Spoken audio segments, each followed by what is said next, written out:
The Zanzibar archipelago, made up of a group of 2 islands off the east coast of Tanzania, lives in a state of moderate autonomy compared to the capital city of Dar es Salaam on the neighbouring continent. The port of Stone Town in the Malindi district is a hive of activity bustling with animation at all hours of the day.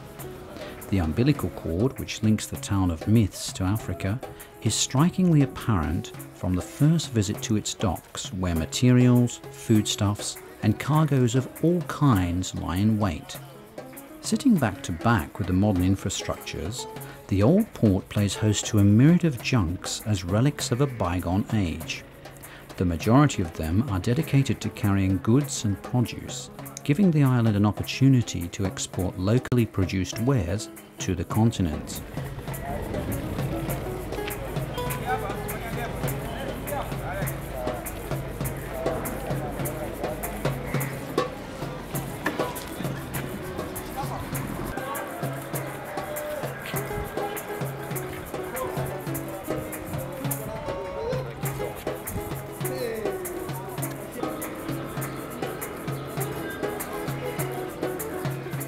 For various spices, in particular cloves, rice, coconuts and copra, this is a less expensive means of marketing their wares than by stocking them up in the wharves of the neighbouring capital.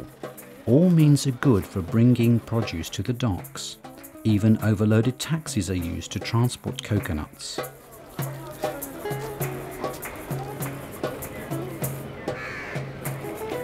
The owners watch closely over the careful placing of the wares in the holds, and they will personally make the crossing on the junk alongside the crew.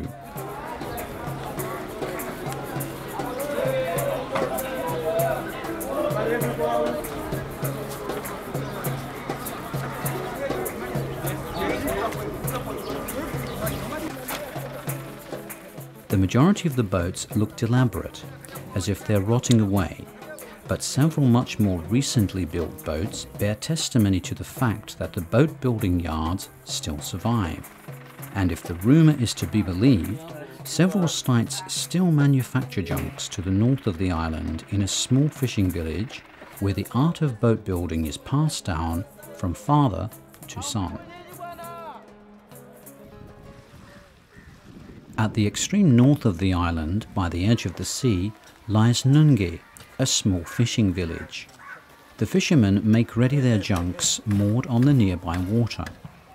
Guided by the sound of hammering, we quickly discover hulls of boats under construction lying on the sand.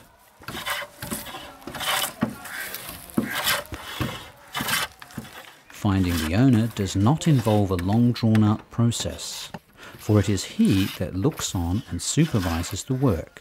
For the year I make 10 boats, but now since I have been here I made many boats. I think more than 100 boats, because now 15 years since I have been here.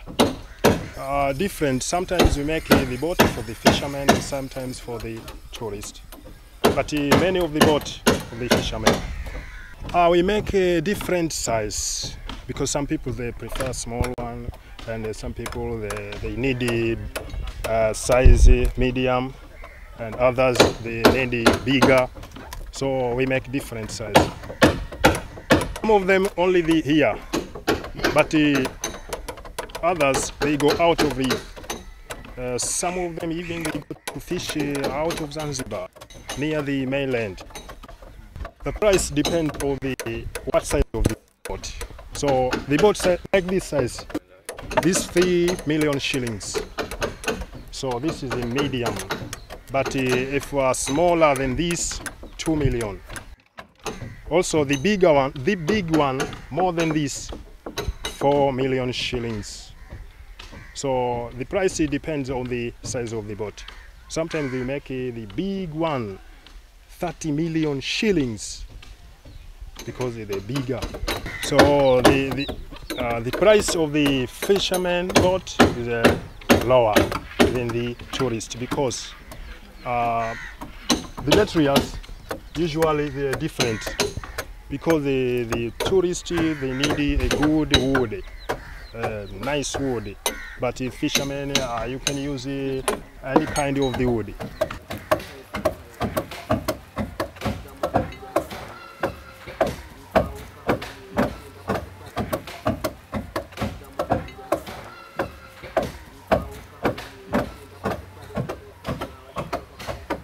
So we divide into 3 parts. I pay the workmen just to have the food, to feed their family. Only 5,000 shillings is enough. You know that I'm not a rich man. I'm a poor man because even you saw that you see that it is plenty of money we have for the one boat. But we have to buy materials, and the materials now is expensive one.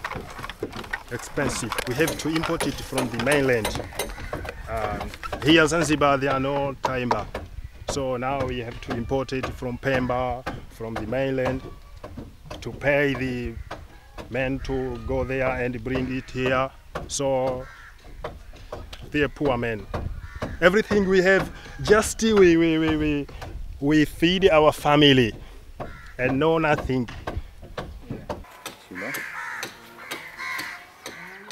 The tools and methods used to file and sand down these boats seem to belong to another age.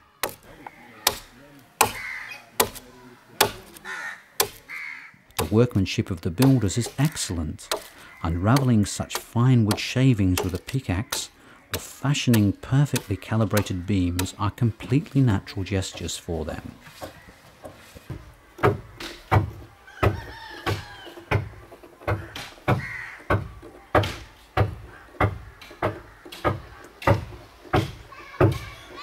The village's flotilla seems to be slumbering, with just a few men going about their business on the boats.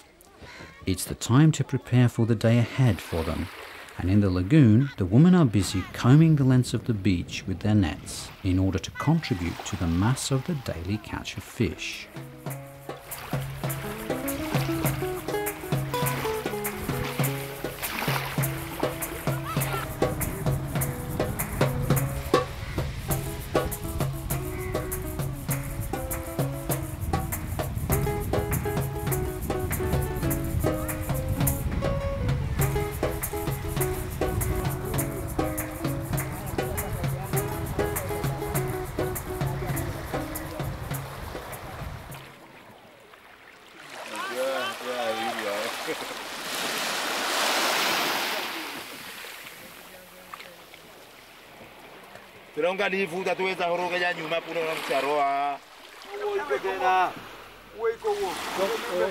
Depending on the size of the fishing boat, the distance sailed at sea in order to catch the fish vary greatly. Many medium-sized junks make a daily voyage in order to bring back a catch to the afternoon market.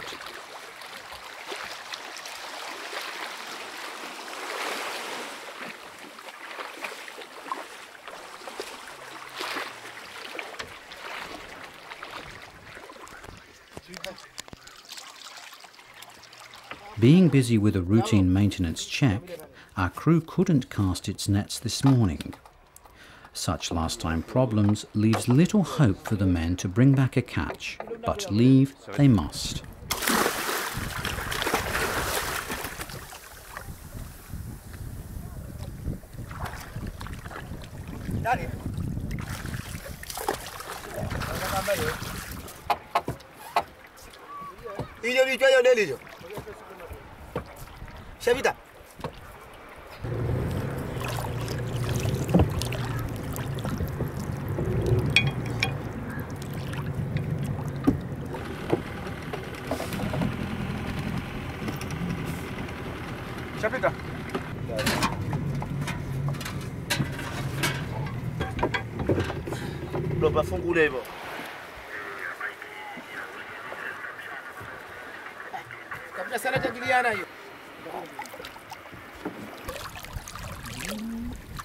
To leave the bay and catch a sea breeze, the captain uses the engine. The vessel is ageless, and from the colour of the hull to the general state of the boat, it is easy to realise that a complete overhaul is overdue.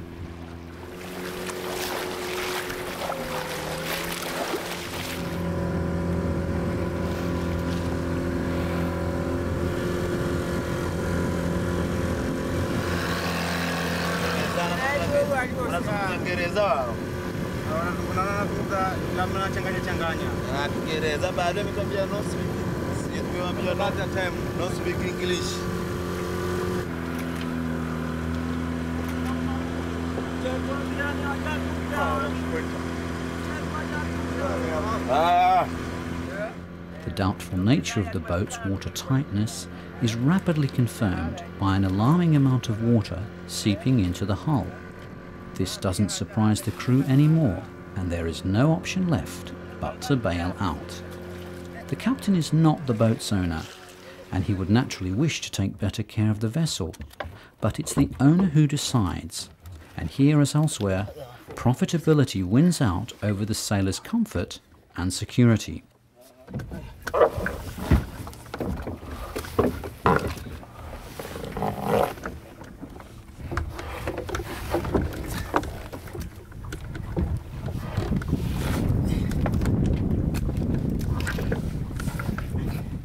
Constructed for the high seas, these trawler-like sailing boats have on board massive nets, several sails, and all the material necessary for a prolonged spell at sea.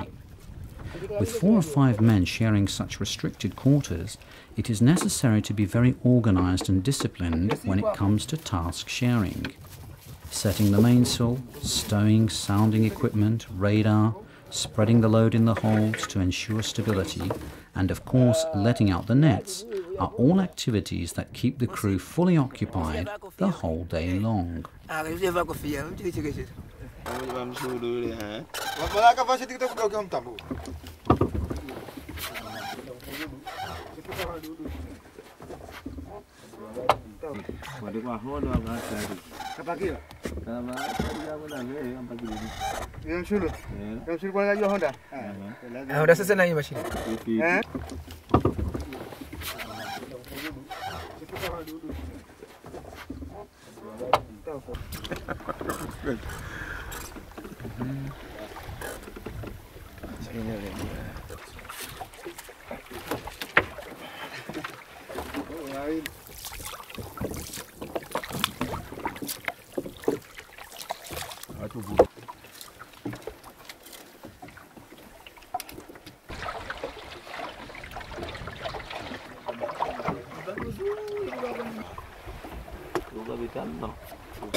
For this afternoon's fishing trip, the crew weren't very lucky.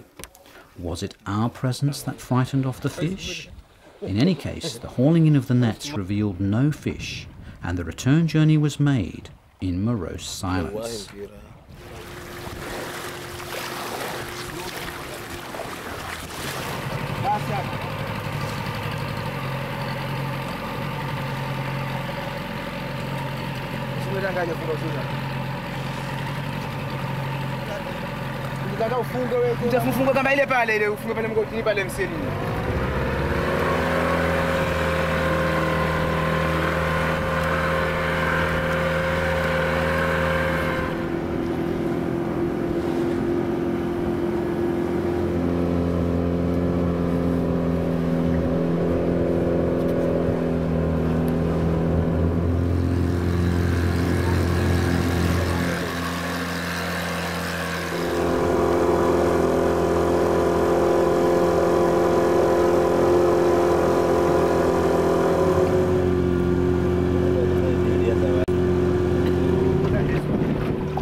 All around, the other boats who had set sail that morning were setting course for the beach.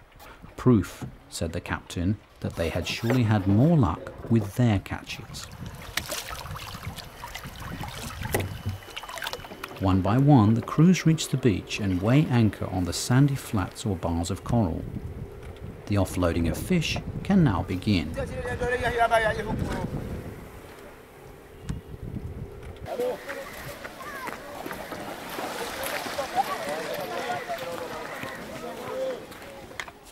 From all around, the men offload their catches and converge towards the village, pulling or carrying their bags filled with fish.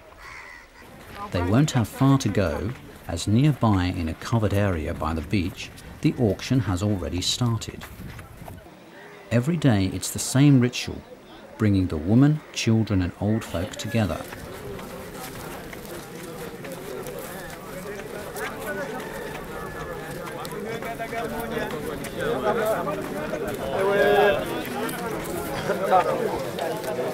In the front row, the fishermen wait with the fruit of their day's labour at their feet.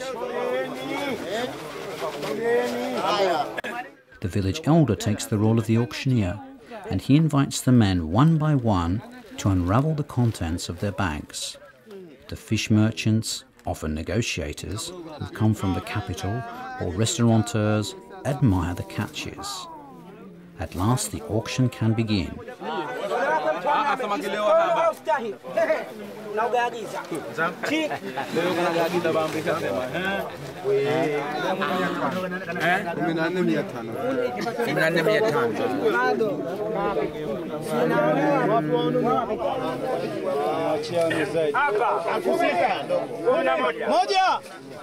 All of the players take part in the sale. The bidding progresses at a fast speed, and in no time at all, a deal is clinched.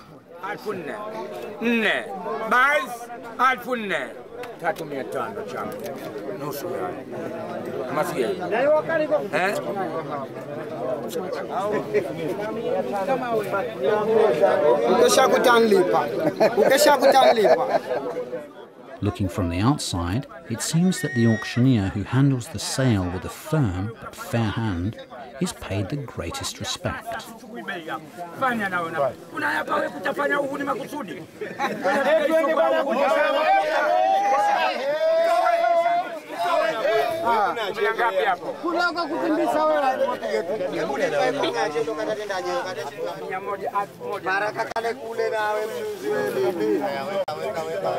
Numerous types of fish are caught, ranging from small amounts to much more imposing ones. Sardines, calamars, dorades, barracudas and tuna are sold, but not without preliminary discussions, and several fish are taken by the crew as a form of payment.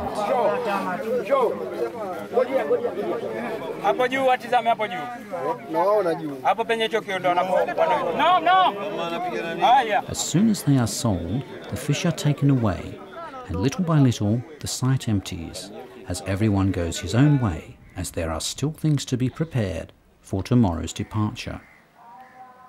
The hustle and bustle of the market auction is over. Calm returns to the village of Nungwe. The sun, still high in the sky, has forced the men to seek shade under the huts. Net repairs caused by the sharp coral reefs and struggling fish are just an excuse to meet up once again.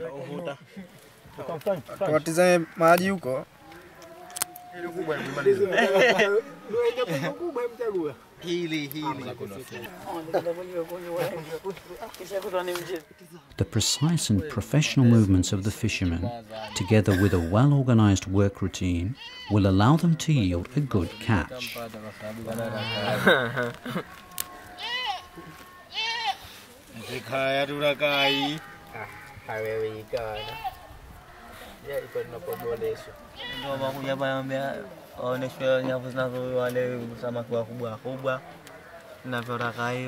Here, as well, the owner is not far away and oversees the workers' progress.